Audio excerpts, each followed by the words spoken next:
आज 110वा जनसेवकाचा जनसंवाद या उपक्रमाच्या निमित्ताने अनेक ठिकाणचे रहिवासी, पीडित नागरिक, समस्याग्रस्त अशी लोक या ठिकाणी आले होते।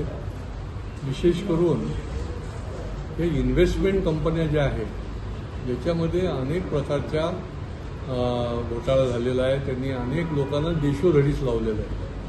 आज पॉन्जी कंपनी आहे ती ठाण्यामध्ये आहे, ते दोघांना अरेस्ट केलं, परंतु याच्या माध्यमातून जवळजवळ 350 कोटी रुपयाचा जो घपला झालेला आहे ते इथले नागरिक देखील त्याच्यामध्ये त्रस्त आहे।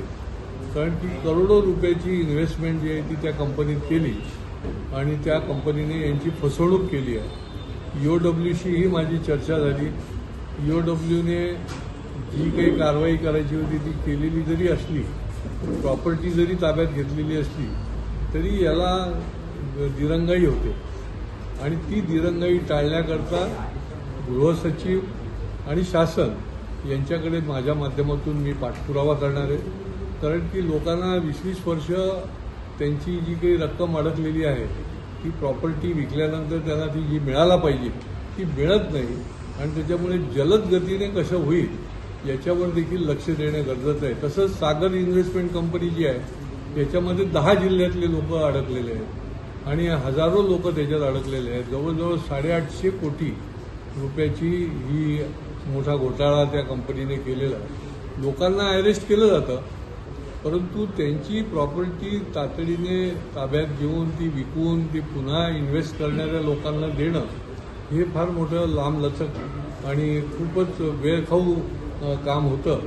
तर ते जलद गतीने कसं करता येईल या संबंधामध्ये मी या अधिवेशनामध्ये देखील तो विषय आणणार आहे आणि शासनाला देखील त्या संबंधातलं पत्र देखील देणार आहे। अनधिकृत बांधकामाचं मी मागच्या वेळेलाही सांगितलं होतं। अधिकारी आणि अधिकाऱ्यांच्या खालचे जे कर्मचारी जे आहेत तर त्यांचा एवढा मोठी हातमिळवणी असते की काही वेळेला अधिकाऱ्यांच्या पण पत्ता लागत नाही। आज माझ्याकडे राबोडीमधले असंख्य नागरिक आले होते।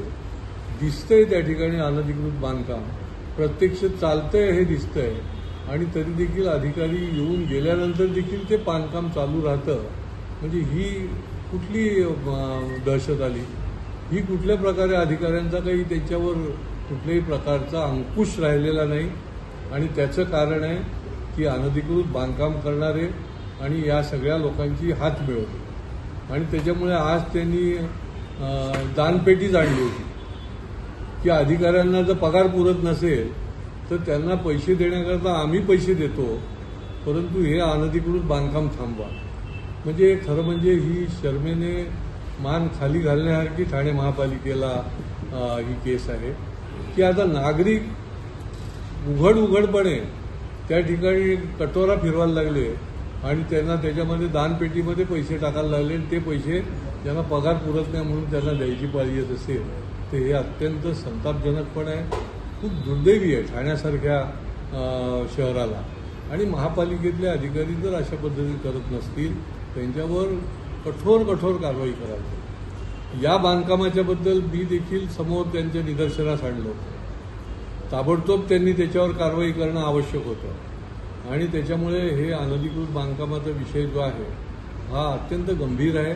याच्यामध्ये असंख्य लोक जे आहेत ती परेशान आहेत आणि महापालिकेला पण टॅक्स मिळत नाही, निकृष्ट दर्जाचं काम होतं आणि फक्त यांच्या हाताला फक्त पैसे मिळतात। अशा पद्धतीने हे अनधिकृत बांधकामाच्या माफिया ज्या आहेत यांच्या मुसक्या ताबडतोब बांधल्या गेल्या पाहिजेत आणि त्याच्याकरता काही महापालिकेने देखील कडक नियमाची अंमलबजावणी करण्याची गरज आहे।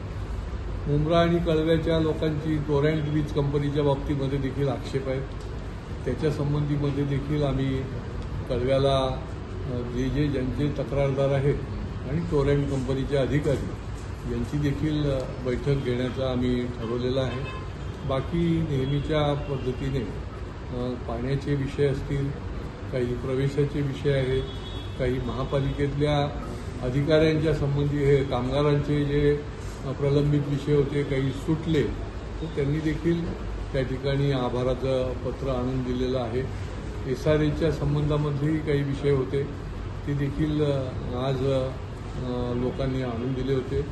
परंतु वर्तकनगरचा एक जो विषय आहे तो विषय अतिशय लक्ष वेधणारा आहे. म्हाडाच्या जागेमध्ये त्यांची दुकानं 40 वर्षापासून आहे. त्या दुकानाच्या लागून शासकीय महापालिकेच्या माध्यमातून व्यायामशाळा, समाज मंदिर पण बांधलेलं आहे आणि त्या ठिकाणी अधिकाऱ्यांनी 2 वर्षापूर्वी त्यांना 9 मीटरची रुंदीकरणाची नोटीस देतात आणि त्या ठिकाणी प्रत्यक्षामध्ये कुठलीही काही कारवाई केलेली नाही आहे. बिल्डरच्या मुळे ते हालचाल करतात की बिल्डरला ती दुकानं जी ती तोडलेली हवी आहेत, त्यामुळे बिल्डर धार्जिणं काम जे आहे ते या ठिकाणी चालू आहे. जे रस्ता रुंदीकरण होणं शक्य नाही आहे ते रस्ता रुंदीकरण करण्याचा जो घाट बिल्डरच्या बरोबर हातमिळवणी करून घालण्याचा प्रयत्न चाललेला आहे, तो त्या ठिकाणी आम्ही निश्चितपणे मोडीस काढणार आहोत. मी संबंधित महापालिकेच्या सहाय्यक आयुक्त आणि उपायुक्तांना बजावलेलं आहे की खबरदार, बिल्डरच्या हिताकरता जर आपण अशा पद्धतीने करत असाल तर आम्ही ते करू देणार नाही. आणि त्याच्यामुळे अनेक प्रकारचे हातमिळवणी करून लोकांना त्रास देण्याचा कार्यक्रम जो आहे तो काही ठिकाणी चालू आहे. परंतु संवादाच्या माध्यमातून आपण निश्चितपणे त्यांना न्याय देण्याचं काम यापुढच्या काळामध्ये देखील करत राहणार.